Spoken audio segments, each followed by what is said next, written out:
Hello everyone, आपका एक बार फिर से स्वागत है हमारे यूट्यूब चैनल पे। लास्ट लेक्चर में फ्रेंड्स हमने ओम्स लॉ किया था और उसके रिलेटेड एक क्वेश्चंस भी किए थे। हमने कुछ 3 क्वेश्चंस किए थे हमने लास्ट में।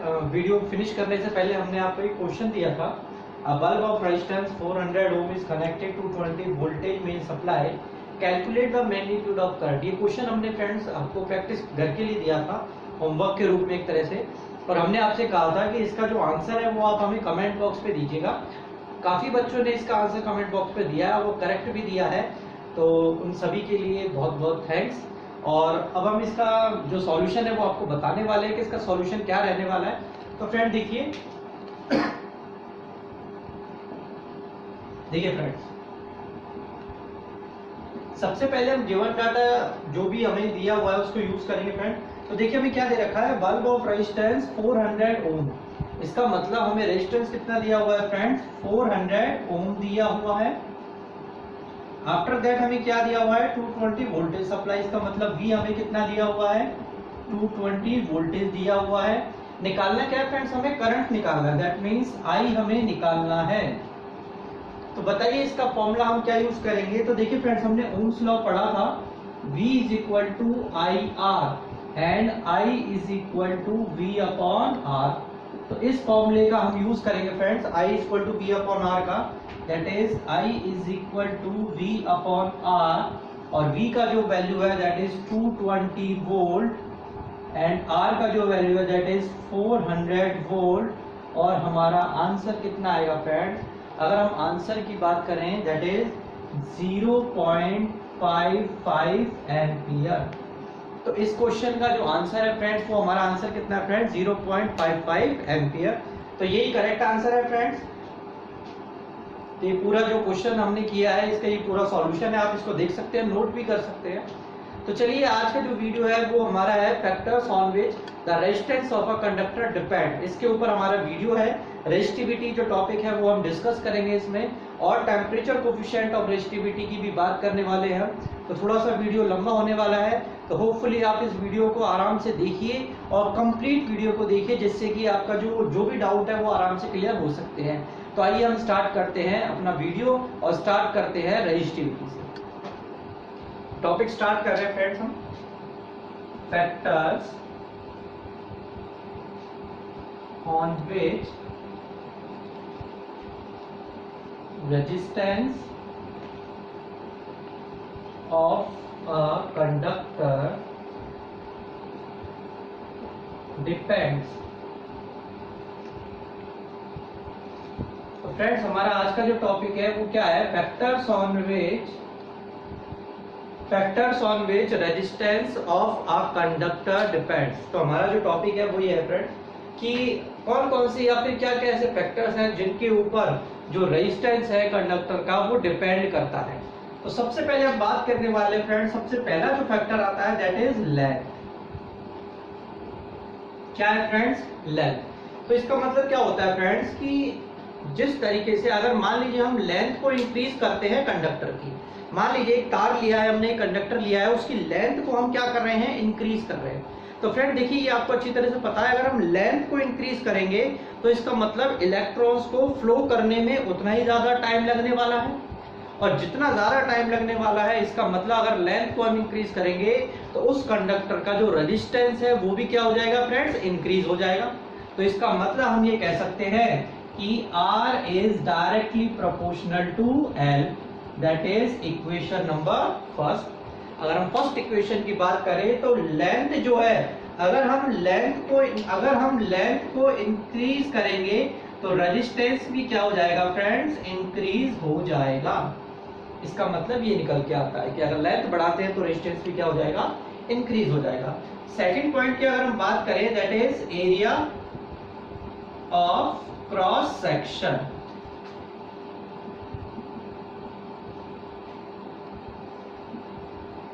एरिया ऑफ क्रॉस सेक्शन, अगर हम एरिया ऑफ क्रॉस सेक्शन की बात करते हैं फ्रेंड्स, एरिया की बात करते हैं, तो देखिए अगर हम एरिया को इंक्रीज करते हैं, अगर हम एरिया बढ़ाते हैं किसी कंडक्टर का, तो रेजिस्टेंस जो हो जाता है वो क्या हो जाता है, कम हो जाता है। इसका मतलब हम ये कह सकते हैं कि अगर हम एरिया को इंक्रीज करेंगे तो रेजिस्टेंस क्या हो जाएगा, डिक्रीज हो जाएगा। देखिए फ्रेंड, बहुत शॉर्टकट मेथड में बहुत आसान तरीके से हम इसको समझा रहे हैं। पहले पॉइंट में हमने क्या समझाया था कि अगर लेंथ को इंक्रीज करेंगे तो रेजिस्टेंस भी इंक्रीज होगा। अगर हम एरिया को, सेकंड पॉइंट में हमने क्या समझाया था, अगर एरिया को इंक्रीज करेंगे तो रेजिस्टेंस क्या हो जाएगा, डिक्रीज हो जाएगा। क्यों हो जाएगा, because R is inversely proportional to 1/A, that is equation number second.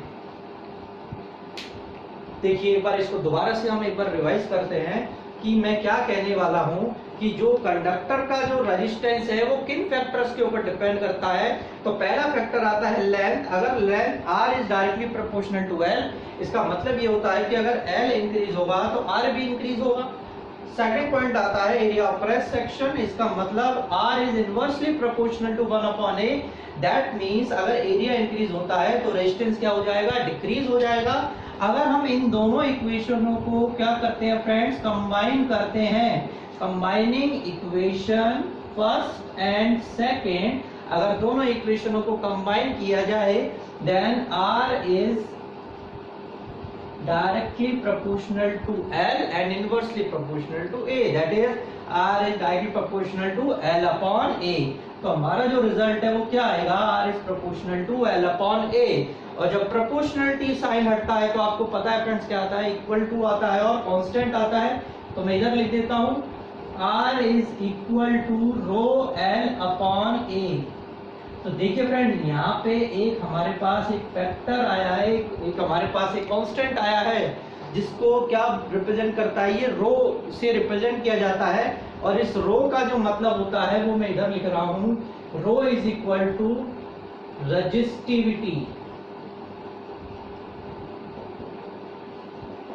रो का मतलब क्या होता है फ्रेंड, रेजिस्टिविटी होता है। तो देखिए यहाँ से हमें क्या चीज पता चली, यहाँ से हमें रेजिस्टिविटी के बारे में पता चला कि रेजिस्टिविटी क्या होती है। अब फ्रेंड रेजिस्टिविटी क्या है उसको हम बताएंगे, लेकिन उससे पहले इसको थोड़ा सा और आगे और इंक्रीज करते हैं। हम इधर हम नोट कर रहे हैं, देखिए R is equal to rho L upon A। अब देखिए हम एक छोटा सा आपको हम कंपैरिजन बताते हैं, रिलेशन बताते हैं रेजिस्टेंस और रेजिस्टिविटी के ऊपर। If L is equal to 1 metre, अगर मान लीजिए लेंथ हमने 1 मीटर लिया है and area is cross section is equal to 1 metre square, और एरिया हमने 1 मीटर स्क्वायर लिया है, इसका मतलब, और इस वैल्यू को हम इसमें पुट करें then R is equal to rho. देखिए फ्रेंड, यहाँ से एक नया रिलेशन हमें मिला है कि जो रेजिस्टेंस है वो किसके बराबर होता है, रो के बराबर होता है। इसका मतलब रेजिस्टेंस क्या काम करता है, करंट के फ्लो को अपोज करता है, तो रो भी क्या करेगा, कुछ ऐसा ही काम करेगा। तो अब इसके बाद हम क्या डिस्कस करने वाले हैं फ्रेंड, रेजिस्टिविटी के बारे में डिस्कस करने वाले हैं। तो होपफुली आपको ये समझ में आया होगा। एक बार फिर से मैं आपको बता देता हूँ, R is directly proportional to L, इसका मतलब R बढ़ेगा तो L भी बढ़ेगा, R कम हो जाएगा तो L भी कम हो जाएगा। सेकंड है R is inversely proportional to 1/A, इसका मतलब जो है अगर रेजिस्टेंस इंक्रीज होता है तो अगर एरिया इंक्रीज होता है तो रेजिस्टेंस क्या हो जाएगा, डिक्रीज हो जाएगा। हमने दोनों इक्वेशनों को कंबाइन कर लिया, R is proportional to L upon A और R is equal to rho L upon A। इस रो का मतलब क्या होता है, रेजिस्टिविटी होता है। R is equal to rho L upon A, इस इक्वेशन का हमने यूज किया है, वैल्यूज पुट की है। If L is equal to 1 metre, A is equal to 1 metre square, then हम ये कह सकते हैं कि जो रेजिस्टेंस है वो किसके बराबर होता है फ्रेंड, रेजिस्टिविटी के बराबर होता है। तो अब हमें क्या डिस्कस करना है, रेजिस्टिविटी डिस्कस करना है। तो आइए रेजिस्टिविटी बताते हैं। देखिए फ्रेंड्स, रेजिस्टिविटी हम डिफाइन करने वाले थे कि रेजिस्टिविटी का मतलब क्या होता है। तो देखिए मैंने इधर डायग्राम भी बना रखा है और जो टाइम थोड़ा कंज्यूम बच जाए उसके लिए हमने क्या कर रखा है, डेफिनेशन भी आपको बता रखी है कि किस तरीके से डेफिनेशन आप नोट भी कर सकते हैं। तो देखिए फ्रेंड्स, सबसे पहले हम बात करते हैं, जैसे मान लीजिए हमने क्यूब लिया है फ्रेंड्स, ठीक है, और उस क्यूब में क्या करा है, हमने कंडक्टर को पास कराया है, परपेंडिकुलरली क्या कर रहा है, उस क्यूब में से कंडक्टर पास कर रहा है। अब देखिए फ्रेंड्स, उस क्यूब का जो लेंथ है, ब्रेड्थ है, एरिया है, वो क्या है, 1 मीटर क्यूब आपको पता है, सारे वो साइड्स जो है वो इक्वल होता है, दैट इज 1 मीटर होता है, इक्वल टू। अब रेजिस्टिविटी हम बात करते हैं फ्रेंड, रेजिस्टिविटी का डेफिनेशन क्या आएगा, it is defined as the resistance offered by the cube. इसका मतलब ये है कि जब इसके अंदर से करंट फ्लो हो रहा है तो ये क्यूब क्या करेगा, कुछ ना कुछ रेजिस्टेंस ऑफर्ड करेगा उस कंडक्टर के लिए जिस कंडक्टर में करंट फ्लो कर रहा है। इसका मतलब कितना रेजिस्टेंस उस ट्यूब के द्वारा दिया गया जिससे कि करंट फ्लो करने में क्या हुआ, अपोजिशन हुआ। उस प्रॉपर्टी को हम क्या कहेंगे फ्रेंड्स, रेजिस्टिविटी कहेंगे। उस टर्म को हम क्या कहेंगे, रेजिस्टिविटी कहेंगे। That is it is defined as the resistance offered by a cube of material of side 1 meter when the current flows perpendicular to the opposite faces of the cube। इसका मतलब यही निकल के आता है कि जब एक क्यूब में से अगर परपेंडिकुलरली करंट फ्लो कर रहा है तो ये क्यूब कितना रेजिस्टेंस ऑफर्ड कर रहा है इस करंट फ्लो को, ये क्या कहलाएगा, रेजिस्टिविटी कहलाएगा। क्योंकि हमने अभी इससे पहले हमने आपको क्या बताया था कि जो रेजिस्टेंस है वो किसके बराबर होता है, वो रेजिस्टिविटी के बराबर ही होता है। तो दोनों काम क्या करते हैं, करंट को अपोज करने का काम करते हैं। तो देखिए इधर मैं इस डेफिनेशन को थोड़ा रब कर रहा हूं फ्रेंड्स, होपफुली आपने नोट कर लिया होगा।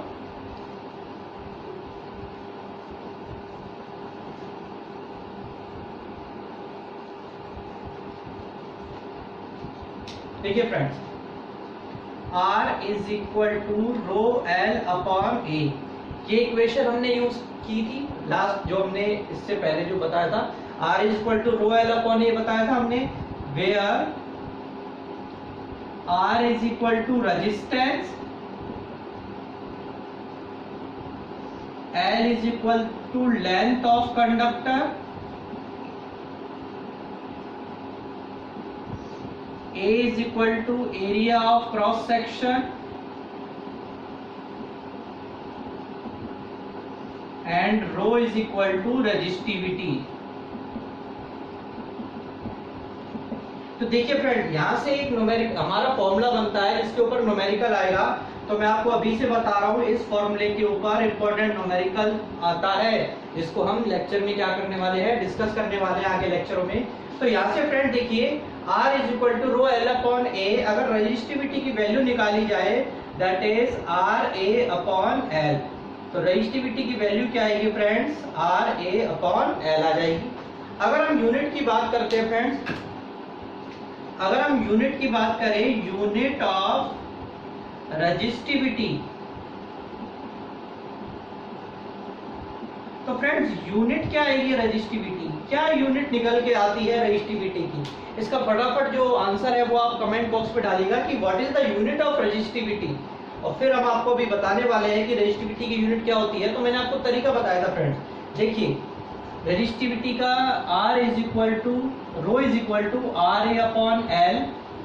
रेजिस्टेंस का यूनिट क्या होता है फ्रेंड्स, रेजिस्टेंस का यूनिट क्या होता है, ओम होता है। तो देखिए रेजिस्टेंस का यूनिट क्या होता है, ओम होता है। एरिया किस में लेते हैं, मीटर स्क्वायर में लिया जाता है। और लेंथ किस में लिया जाता है, मीटर में लिया जाता है, यही होता है। तो देखिए मीटर से ये कैंसिल हो गया, क्या बचा, ओम मीटर बचा। इसका मतलब what is the unit of resistivity, the unit of resistivity is ohm metre. देखिए what is the unit of resistivity, that is ohm metre. तो रेजिस्टिविटी की यूनिट क्या हो गई फ्रेंड्स, ओम मीटर हो गई। ये बहुत ही इंपॉर्टेंट टॉपिक है, ये पेपर में इसमें से क्वेश्चन आता है और आपको मैंने बहुत डिटेल में इसको बता दिया है। रेजिस्टेंस भी बता दिया है, रेजिस्टिविटी भी बता दिया है, क्या फॉर्मूला आने वाला है जिसके ऊपर न्यूमेरिकल होगा। मैंने आपको यूनिट भी बता दिया है कितने सिंपल वे में कि रेजिस्टिविटी यूनिट क्या होती है फ्रेंड्स, ओम मीटर होती है। तो इस तरीके से रेजिस्टिविटी को हम क्या कर सकते हैं, डिफाइन कर सकते हैं। नेक्स्ट इसके बाद जो टॉपिक आने वाला है वो friend temperature coefficient of resistivity आने वाला है, जो कि बहुत ही इंपॉर्टेंट टॉपिक है। तो आइए उसको डिस्कस करते हैं। तो देखिए फ्रेंड्स, हमारा जो नेक्स्ट टॉपिक है that is temperature coefficient of resistivity.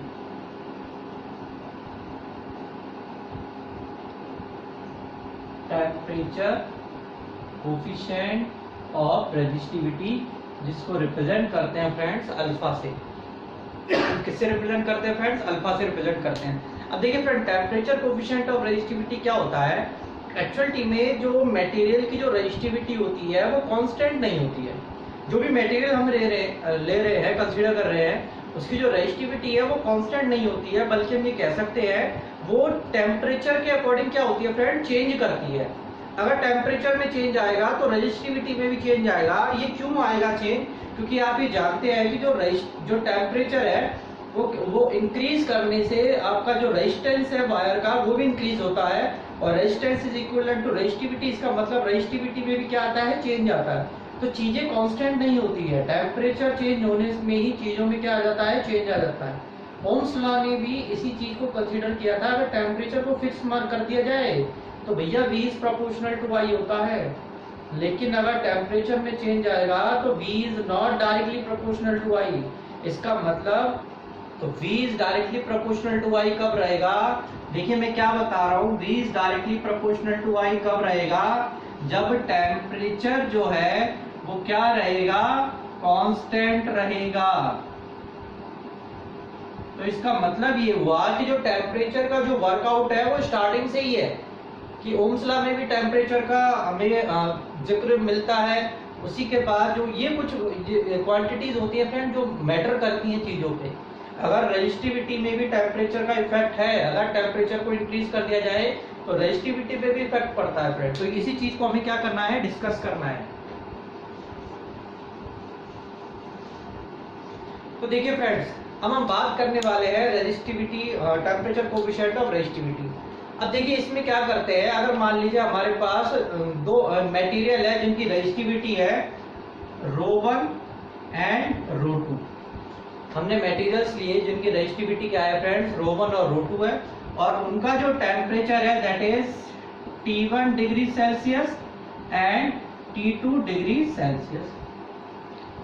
देखिए फ्रेंड्स, हमने क्या किया है, हमने मटेरियल लिया है, मटेरियल 1 लिया है जिसकी रेजिस्टिविटी ρ1 है, मटेरियल 2 लिया है, मतलब लिया है जिसकी रेजिस्टिविटी ρ2 है, उन्हीं का जो टेम्परेचर है T1 डिग्री सेल्सियस है और T2 डिग्री सेल्सियस है। ये इस तरीके से हमने क्या किया है, कंसीडर किया है।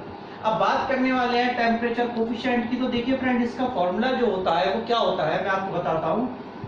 चेंज इन रेजिस्टिविटी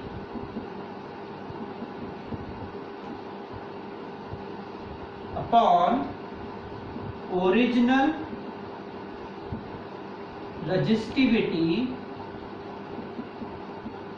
देखिए फ्रेंड्स, हमारा जो फॉर्मूला आता है वो क्या होता है, change in resistivity upon original resistivity into rise in temperature.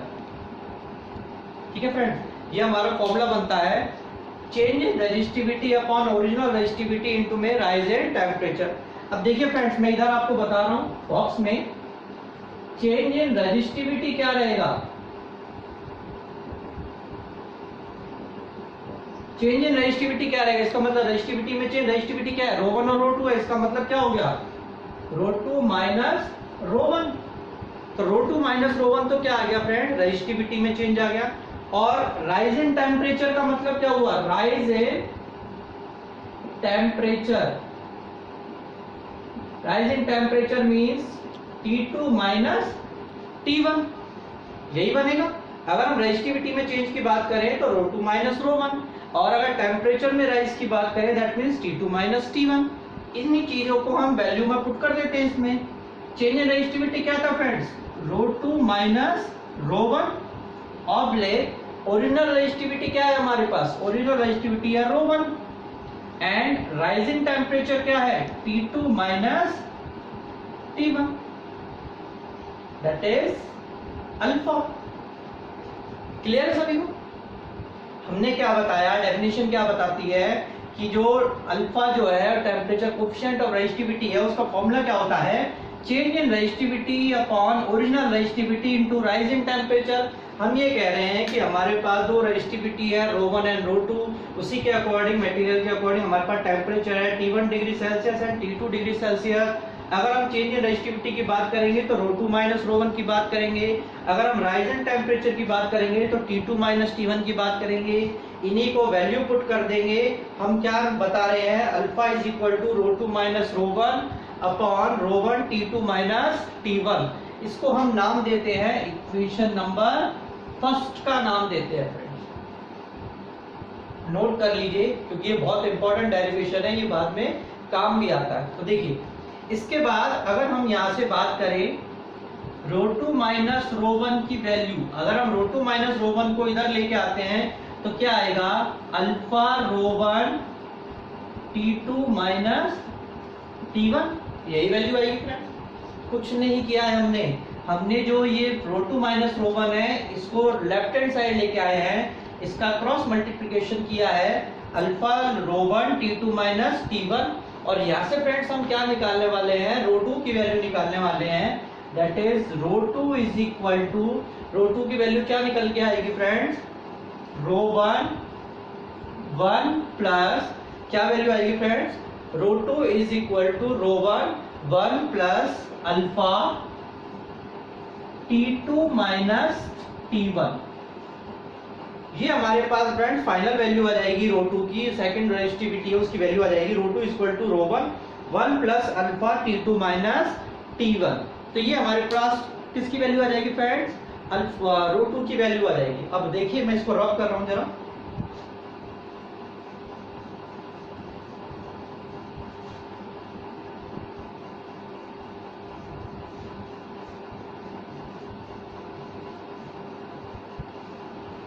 इसी इक्वेशन को फ्रेंड्स ऊपर लिख रहा हूं मैं, ρ2 is equal to ρ1 1 plus alpha T2 minus T1।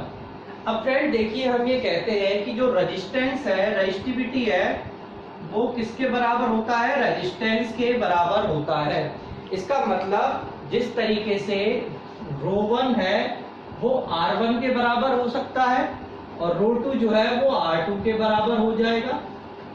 तो इसका मतलब अगर हम R2 की वैल्यू निकालना चाहें तो R2 की वैल्यू कितना निकलेगी friends, R2 is equal to R1 1 plus alpha T2 minus T1।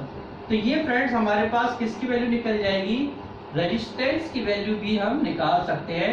इधर से हमने किसकी वैल्यू निकाली, रेजिस्टिविटी की वैल्यू निकाली, इधर से हमने किसकी वैल्यू निकाली फ्रेंड, रेजिस्टेंस की वैल्यू निकाली। तो ये दोनों वैल्यू को हमें याद रखना है, ध्यान रखना है, क्योंकि अगर क्वेश्चन आता है तो इन वैल्यूज में हमें वैल्यूज पुट करनी है और आंसर निकालना है हमारा फ्रेंड। इसके बाद फ्रेंड्स हम बात करने वाले हैं यूनिट की। तो देखिए यूनिट क्या निकल के आती है, what is the unit of temperature coefficient of resistivity. तो बात कर रहे हैं हम unit of temperature coefficient of resistivity. तो इसकी जो फ्रेंड यूनिट रहती है दैट इज पर डिग्री सेंटीग्रेड। क्या रहेगी यूनिट, पर डिग्री सेंटीग्रेड। क्या रहने वाली है फ्रेंड्स इसका यूनिट, पर डिग्री सेंटीग्रेड। तो अगर आपसे कोई पूछता है what is the unit of temperature coefficient of resistivity, the unit is पर डिग्री सेंटीग्रेड। अब देखिए फ्रेंड्स जो सिल्वर होता है, सिल्वर को हम ये कहते हैं कि silver is the best conductor of electricity.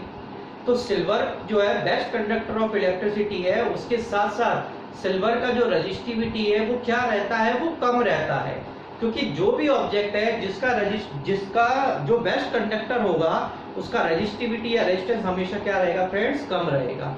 तो आज के टॉपिक में हमने डिस्कस किया था फ्रेंड्स रेजिस्टिविटी के बारे में और जो फैक्टर्स हैं जो रेजिस्टेंस के ऊपर डिपेंड करते हैं उनके बारे में। तो होपफुली आपको ये लेक्चर अच्छा लगा होगा। तो वीडियो को लाइक, सब्सक्राइब और शेयर करना ना भूलिएगा। Thank you.